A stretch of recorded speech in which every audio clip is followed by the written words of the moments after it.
ஹெல்தியா சாப்பிடணும் அப்படின்னு முடிவெடுக்கும்போது, முதல்ல தோன்றது மொளக்கட்டின பச்சை பயிறு தான். இத ரொம்ப டேஸ்ட்டா எப்படி சாப்பிடலாம் அப்படின்னா, பச்சை பயிருக்கு ஈக்குவலா தேங்காய துருவி எடுத்துக்கலாம். இது ஒரு ஸ்வீட் ரெசிபி. ஸ்வீட் பிடிக்கிற எல்லாருக்கும் இந்த ஹெல்தியான ஃபுட் ரொம்பவே பிடிக்கும்.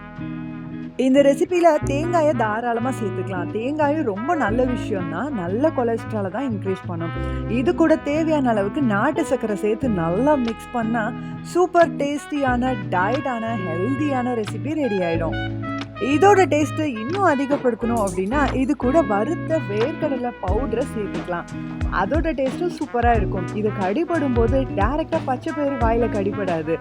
இந்த தேங்காய், நாட்டு சர்க்கரை இதுக்கு நடுவுல பச்சை பயிரை சேர்த்து கடிக்கும்போது, அதோட டேஸ்ட் நல்லா இருக்கும். பச்சையா சாப்பிடும்போது ஒரு ஒரு மாதிரி இருக்கும் இல்லையா? அது இதுல இருக்கவே இருக்காது. ஸோ இந்த மாதிரி ட்ரை பண்ணி குடுங்க. எல்லாருமே வீட்ல சாப்பிடுவாங்க. Thank you. Bye bye.